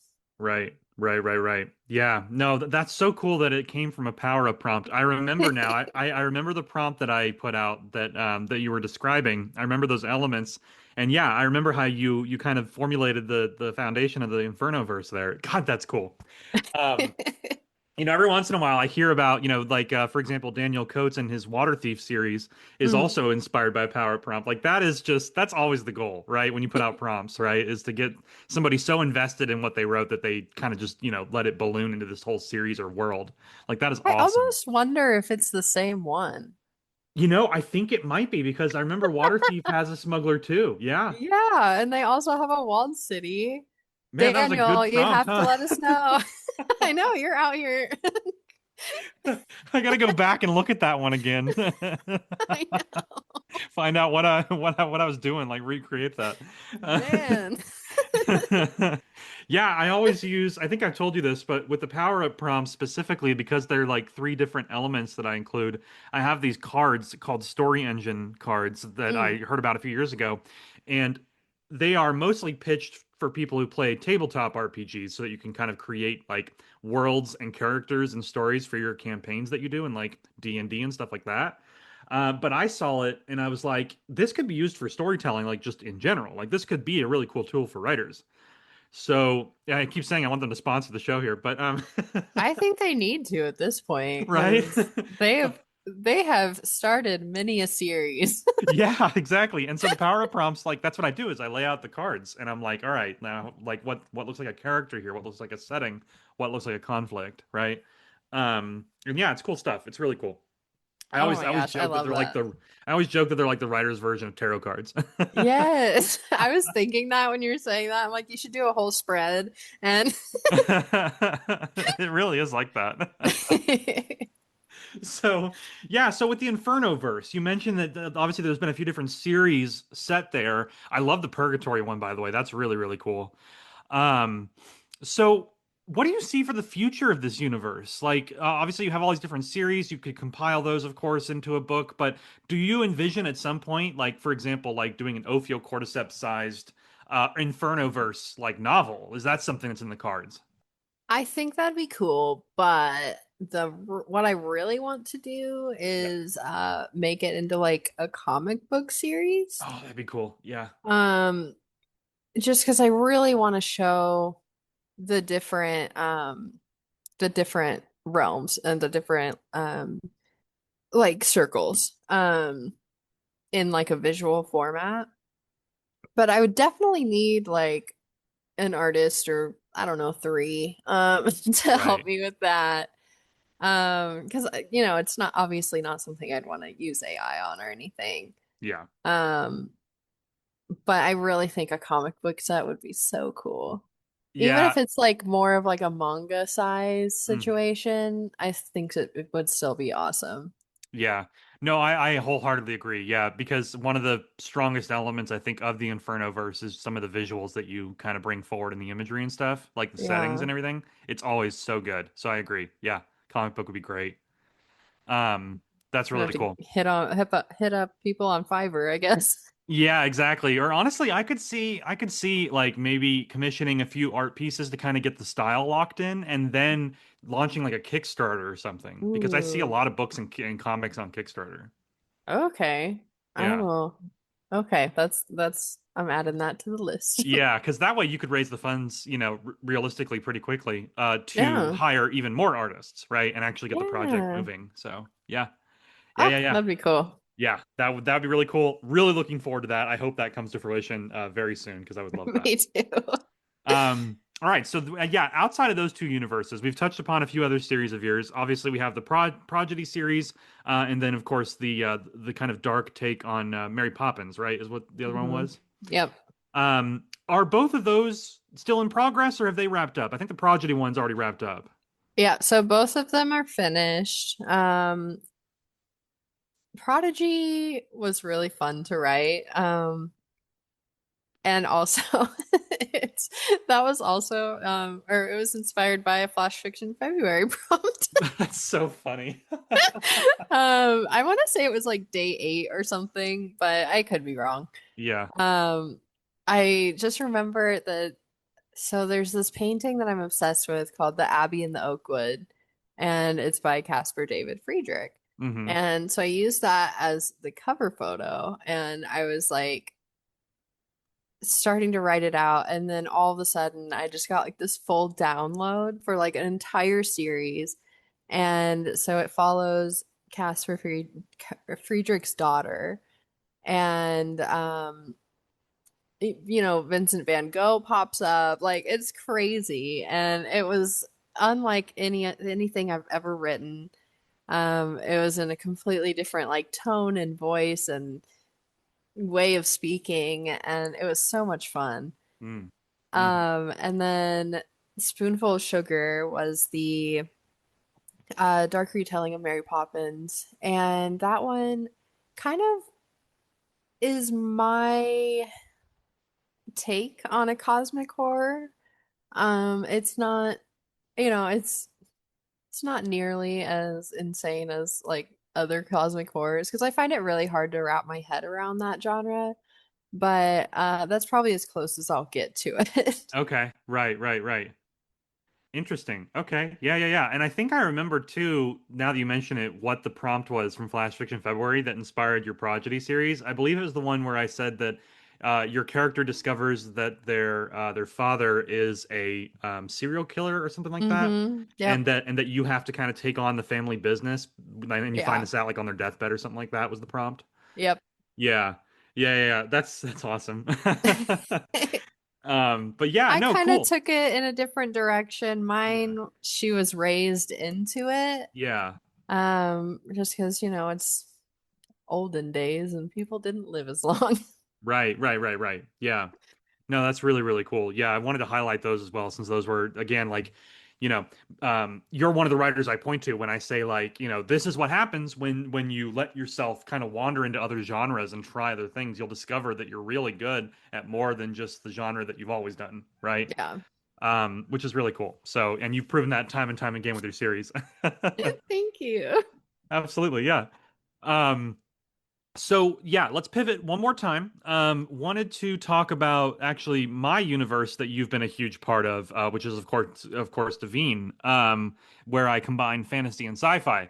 Now, you've been a fan of Devine since I joined Substack and started posting those stories here, which is awesome. But you've had a hand in shaping that realm as well in several ways. Obviously, you created Solara Dreamweaver, who's one of the fairies, and at the same time, you created Titanum Forest. Lots of contributions. And then but specifically I wanted to talk about back in Flash Fiction February, you and I think Daniel Coates had like jokingly been arguing about who was the bigger Devine fan, and this led to me It doing. was not a joke. Fair, fair, fair. Okay. Yeah, No, it was. I'm just kidding. the stakes were real regardless. They were real. Um, but yeah, so that evolved into me doing a Devine challenge like I had done when I first joined Substack last year. And of course, it was a very intense competition. I mean, so many great stories came out of that.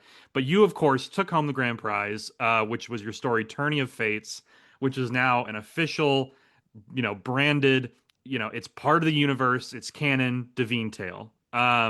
So I'd love to just briefly talk about your perspective on Devine as a universe, how it feels to have been such a, influence on the realm, and then of course, how you approached your winning story here, Tourney of Fates. So I just want to kind of get your Devine download, if you will.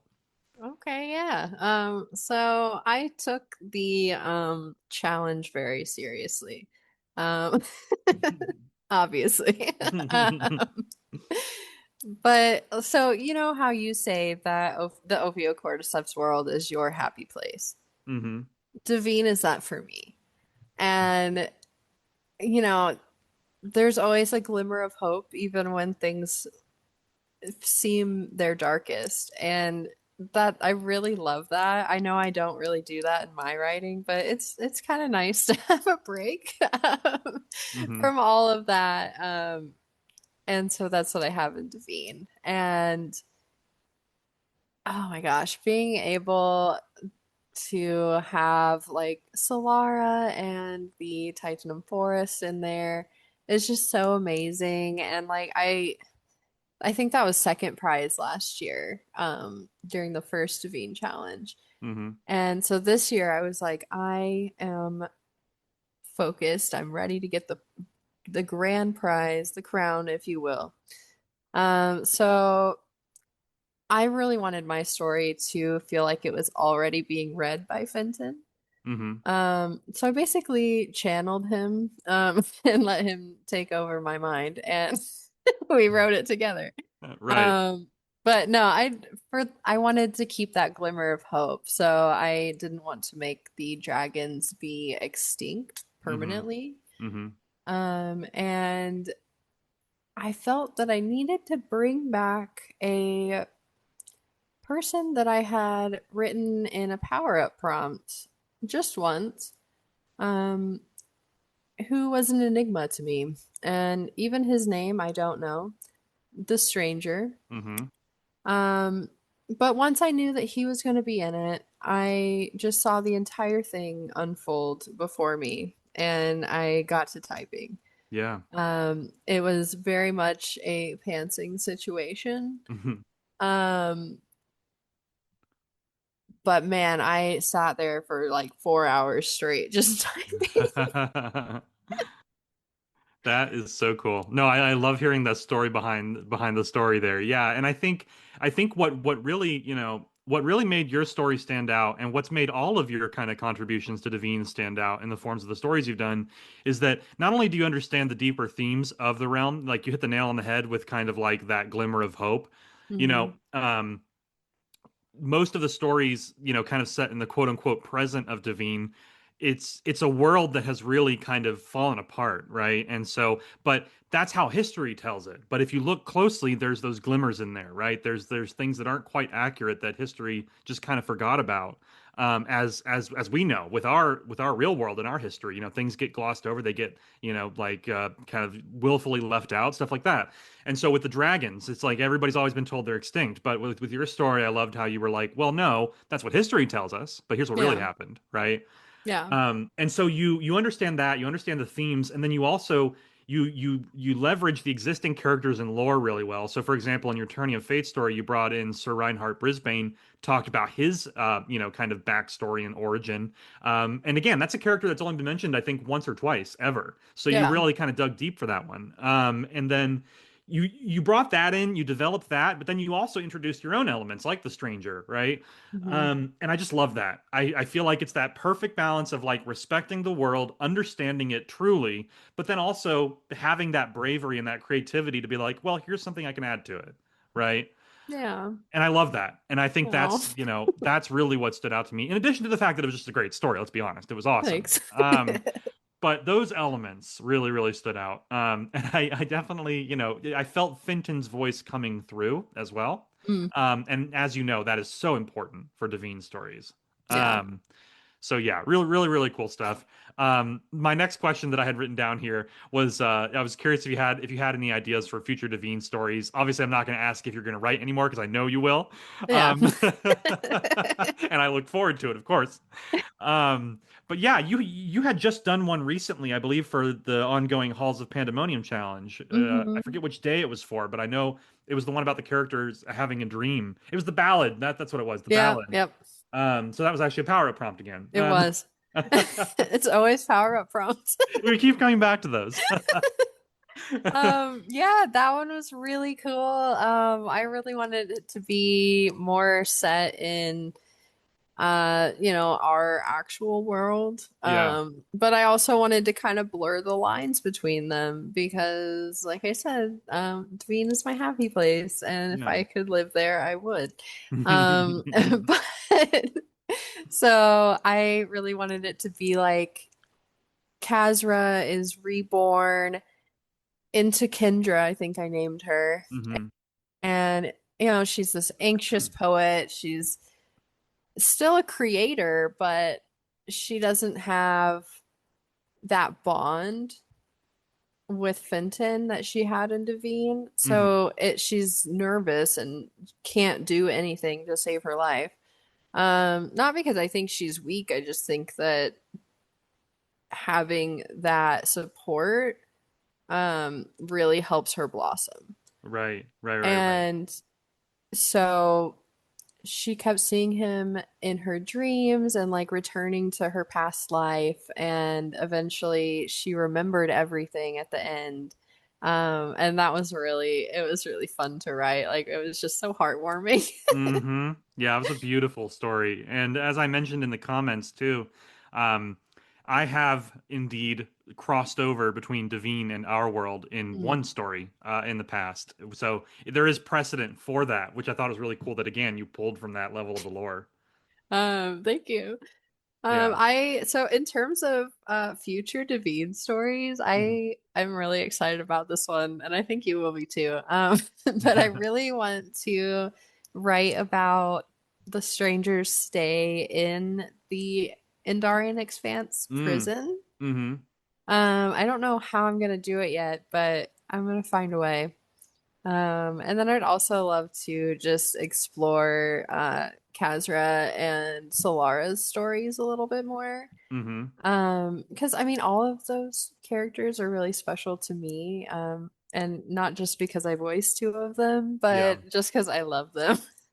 Yeah, yeah, no, and I think there is a lot narratively to talk about with both of those characters that I haven't delved into yet. So I would love to see where you take it. Yeah, that's really, really cool. Um, yeah, one thing that I would say is if you haven't yet tried a video game called The Outer Wilds, specifically, I'm thinking of the DLC that they did for it. It was called Echoes of the Eye, I believe. There's a character in that, a character that you hear about, who was imprisoned underwater, not in the ocean like the Andarian Expanse, but that character from the Outer Wilds DLC was the first thing I thought of when you introduced the stranger. So I've Mm, always meant to tell you that you should check that out because I feel like there's some great inspiration there, some crossover, if you will. Um, okay, and yeah. that game is easily in my top five of all time anyway.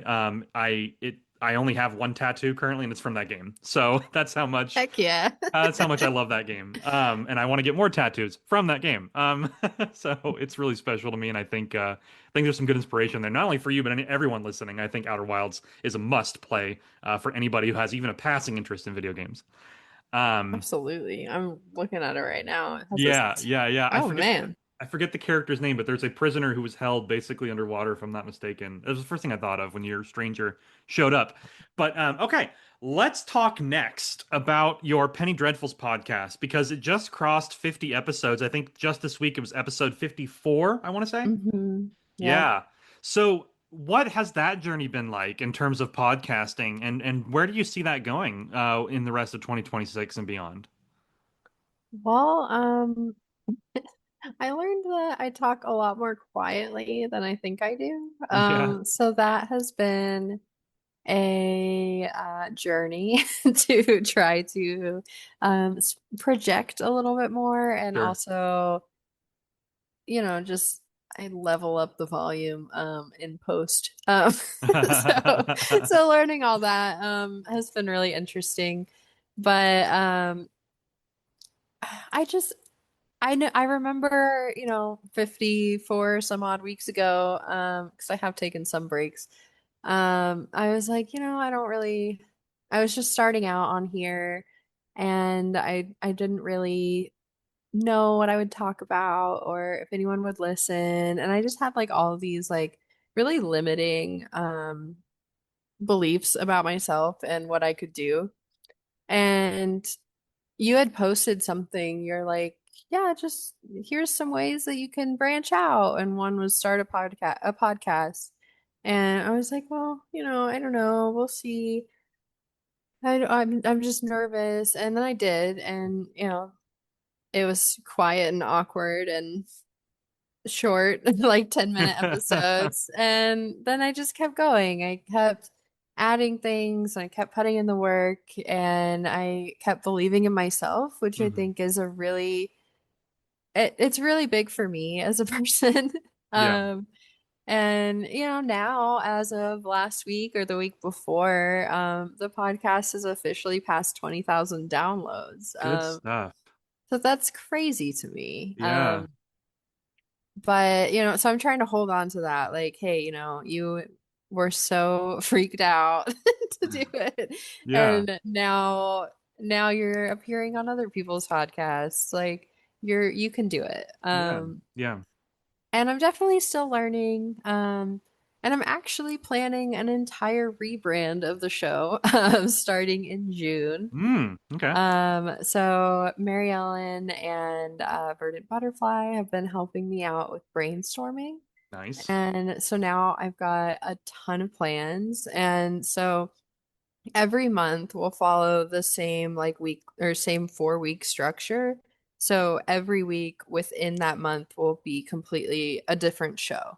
Mm, And we'll focus on different things, changing music and doing all this other stuff. wow. Um, Okay. so it's going to be an entirely new show, so we'll see how that goes. I'm a little Yeah, nervous, but I just need to remember that I can do it and yeah. have confidence in myself. Yeah. Yeah, yeah, yeah. Yeah, I mean, this podcast that we're on right now or will be on this Friday when it comes out, it's evolved and changed. I think it's safe to say that it's a totally different show now than it was when it Yeah. started. I think that's healthy for a podcast, to kind of Yeah. evolve like that. Um, and I love the journey that you've been on so far as well, just finding the confidence, really diving into something new. I mean, that is so cool. Well, and And it's like translating to my, life in the wild as well. yeah, Because I mean, right now I'm a server, but like so that requires a lot of confidence, yeah. and I go in every day and make it work. Yeah, yeah, go in every day and make it work. I think that's my motto as well. Yeah. Oh, I love it. I love it. That's really cool. I'm looking forward to that. So is that like a June 1st, like, like all of a sudden this is gonna, kind of like transform here, or are you still kind of working out the exact date, as to when you'll switch over? Well, I'm kind of it depends. I'm thinking about the rest of this month just Mhm. like peppering in little new things. Okay, build up to it. Yeah, so but it kind of depends because one of the things is going to take a lot of research on my part. So depending on how fast I can do that and get it all into a coherent jumble of letters, um, then it might come out sooner, or it might wait until June. But I know that the rest of this month, Mary Ellen's going to be on the show to talk about the lesser noticed Halls of Pandemonium stories. Okay, cool. And then we'll be back to once a month talks about the Mill Creek stories. Okay. So definitely one week is going to be all Mary Ellen focused. Mm-hmm. And then we're gonna have like a monster of the month where I do a deep dive into folklore and mythology What? That is and all cool. this other stuff. And so that's probably gonna be like the whole episode. It's like Yeah. a whole hour or so of me talking about banshees or whatever else. Oh man, that is cool. I love this. Okay. I'm really Verdant Butterfly came up with that one, and I'm like, that's exciting. That is really cool. Wow. Okay. No, I love it. I love it. That's an amazing evolution. I love it. Oh man. So yeah, that one I'm gonna try to do my research on Friday today for people who are listening. But we'll see how long it takes me to do it. Yeah. Um I feel like at the end I'll be able to write a entire dissertation on monsters. Can Now, you do get a you plan? master's degree in that? I don't know. Yeah, right. Well, if one doesn't exist, you can create one. Yes. Um, yeah, so I guess one question that comes to mind here is, as part of this rebrand, are you going to keep the same name, Penny Dreadfuls, or are you planning on like a retitling of the show to match this new kind of structure? I'm gonna keep the title. We're Okay. just the show is being rebranded to fit the name a little bit better. Got it. Got it. Got it. Okay. Yeah. Nice. Wow, that was awesome. Okay. Very cool. Well, you heard it here first, folks. That is Yep. exciting. I will be tuning in for sure. That's really, really cool. All right, so my next question here, I would be remiss if we didn't talk at least briefly about all of the work you do in the community, right? So you're obviously involved in all my challenges and stuff, but you host really cool challenges of your own, like Microfiction March.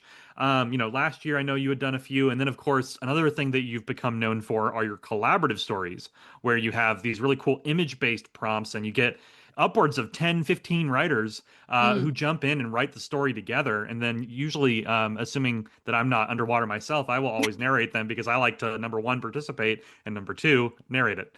Yeah. So yeah, I was curious, like, do you plan on doing more stuff like that in 2026? Anything coming up that you want to share? Yeah, so as a part of the rebrand, and this was actually Verdant Butterfly's idea also. So shout out to Verdant Butterfly for seriously just keeping me on track and keeping me doing anything at all. Um, but I definitely want to continue the stories when we're not doing a huge challenge. Yeah, Just because it gets way too convoluted. yeah. But I'm thinking that the next one will actually be released in like a serial format. Mm. So people are going to be free to come and go and contribute as much as they want, obviously, but it'll be an ongoing story, which I Wow, think will okay. be really cool. Yeah, I love that. Okay. Very cool. Okay. And when do you anticipate that kind of coming? Is that like a June timeline kind of thing? Yeah, I think so. Okay, makes sense, makes sense. Very cool. Nice evolution of that as well. I love how you're kind of leveling up across everything that you do. It's really, really great stuff. I'm Um, definitely trying. I don't want to stay stagnant for too long. yeah, no, and I mean that's the way to be. That is absolutely the way to be. And it's I think I speak for everybody when I say it's very inspiring to see. So really cool You. stuff. So yeah, we've talked about a lot of stuff happening in 2026 here. I just wanted to, with my next question here, kind of give you a chance to share anything else. Like we talked about your books, your series, your podcast rebrand, this collaborative story stuff. Lots going on this year. Is there anything else that we haven't covered that you would like to share that you got going on in the rest of the year here? Um, so I don't know that it'll happen this year. Maybe Hmm. one of them will. I definitely want to publish, other than Ophiocordyceps resonans, I definitely want to publish maybe two books, probably one more this year. Okay.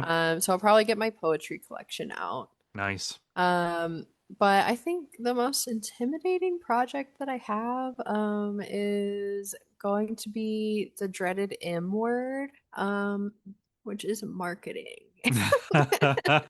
That is my next hurdle.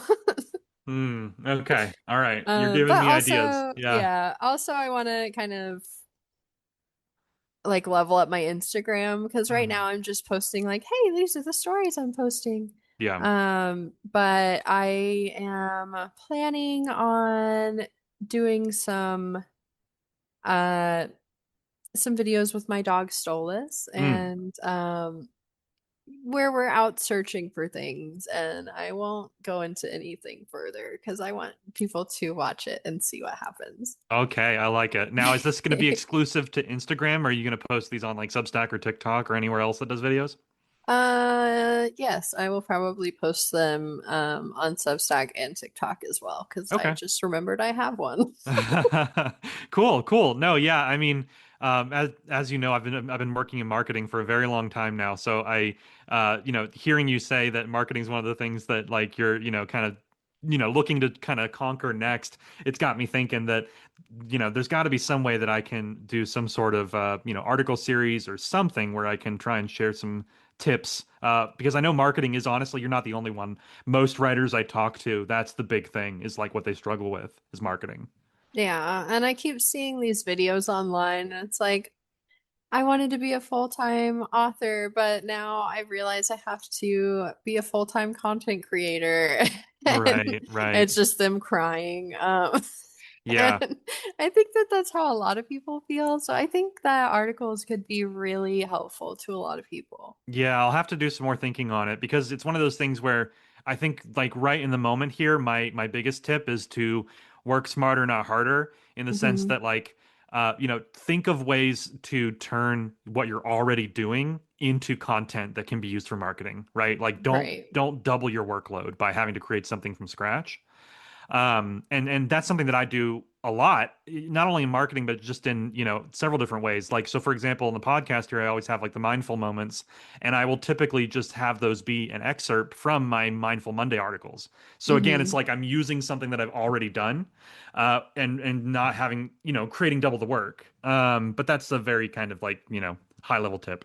But yeah, so great points there. And keep an eye out, you yourself and everyone listening. I'll do some brainstorming here on how I can try and help my fellow writers with marketing because it really is tough. It's super tough, and there's no like no matter what anybody tells you, there's no one size fits all solution where it's like, oh, if you do this, you're going to be successful. It's like no, everybody has to kind of it's like we always say that we're all on our own kind of creative journeys, and that includes marketing as well. Um, so. I just had this like, I'm sorry. I just had this like vision of, marketing, but in the world of Phantom of the Opera. And so like we are as writers, the theater owners, and marketing is just that weird guy in the catacombs of the theater. I mean, as someone who works in marketing, it's a pretty fair depiction. Trust me, if I could hide in catacombs all day and still do all my work, I'd be fine with that. With the acoustics, absolutely. Yeah, exactly. Yeah, it would even benefit all the audio I do.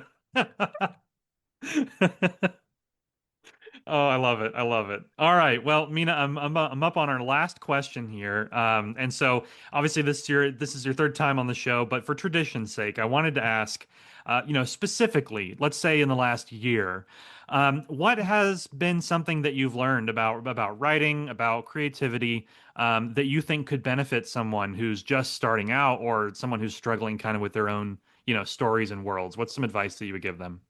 So I have two things, Yeah, or three kind of. sure. I would one say don't be afraid to try new things. Hmm. Don't box yourself in because you might think you're like a cozy writer, but you write really amazing horror, um, or vice versa in the terms of JM. Hmm. Um, really great horror author, but his cozy is out of this world. Yeah. Um, and I know he's gonna come at me for saying that, but it's fine. And more recently, I'm learning don't be afraid to rebrand. Mm-hmm. Something that worked for you in the past might not necessarily continue to work as Yeah. the world continues to evolve every day. So you just want to make sure that you're evolving with it. Yeah. Um, Mm-hmm. but my last point, and I know that literally everybody says this, but finding your community really is such a benefit. It doesn't matter, if you're deep in the throes of imposter syndrome or just trying to get the latest part of your cereal out. The right people are going to aggressively support you, and in the terms or in the idea of are in imposter syndrome, they're going to drag you out of whatever hole that you find yourself in, even Mm. if you're kicking and screaming and biting them away. Yeah. They're going to Yeah. be great. They're going to be there for you, and it's just great to have somebody in your corner like that. Yeah. Yeah, and that honestly, I know, like you said, several guests on the show have had similar sentiments about the community aspect, but it honestly it bears repeating as Yeah. many times as we can because it's true and it is so fundamental to your long term success as a creative to have that community. Yeah. Yep. Yeah, could not agree more. Amazing, amazing advice as always. And yeah, that brings me to the end of my questions here. I know for a fact this will not be your last time on the show, but I really, really, really, really appreciate you coming back on. It is always a pleasure to sit down and chat with you, to hear about what you got going on, and to hear about what's coming down, the pipeline here in 2026. So, yeah, my sincerest thanks to you, Mina, for coming on the show here again, and thank you again for the wonderful answers to all these questions today. Of course. Thank you so much for having me and listening to me yap. Uh,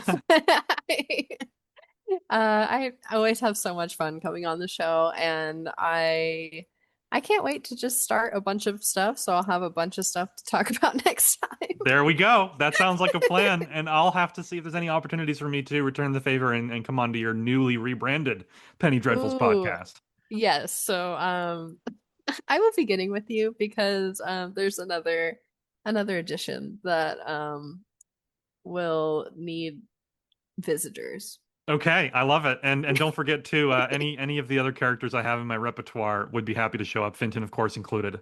Ooh, yes. Okay. All Perfect. right. Well, thank you again, Mina. This was great. Thank you. All right, and a huge thank you once again to Mina for coming onto the show this week. She is truly killing it across all of her creative endeavors, and it is truly inspiring to see.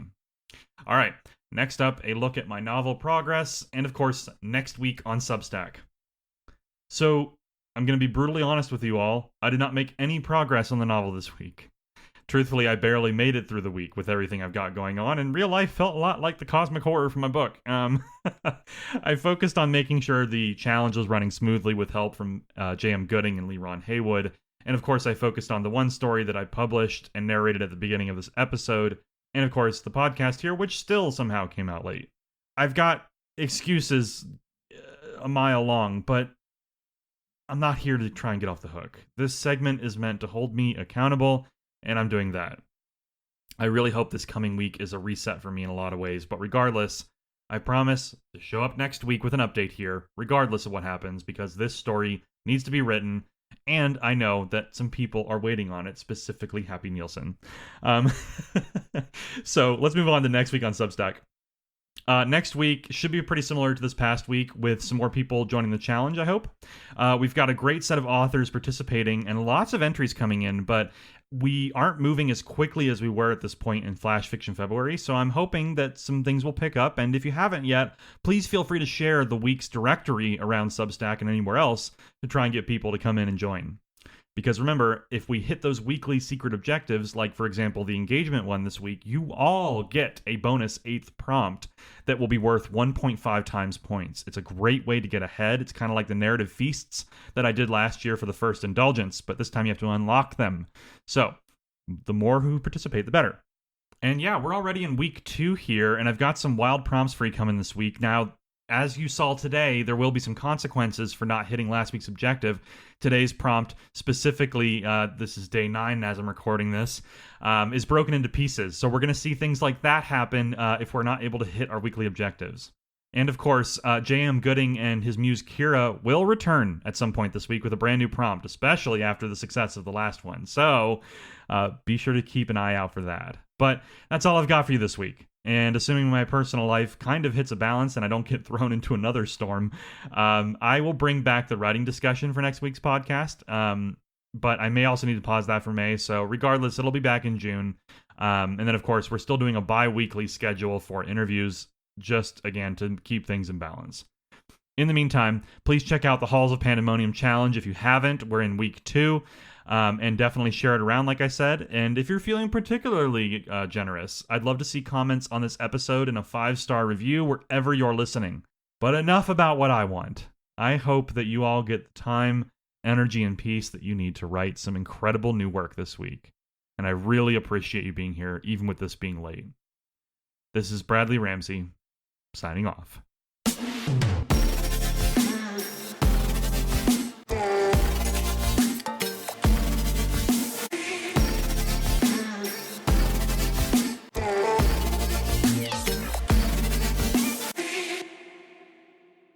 I can't believe you would do this to me, cousin. What are you talking about? What have I done? You promised me 150 stories to take with me into Pandemonium. Hey, you two, come on, no need to argue. It's all right. We can make what we have work, and week 2's objective is based on engagement. I think we'll have what we need in time for week 3. Week 3? We haven't even told them what week 3 is going to entail. And if I'm being honest, I really don't want to. Nobody wants to hear they're about to face up. Silence, cousin. Spoilers. Thank you, Lord Devereaux. All right, come on. Let's go check out more of the entries. Dinner is on me.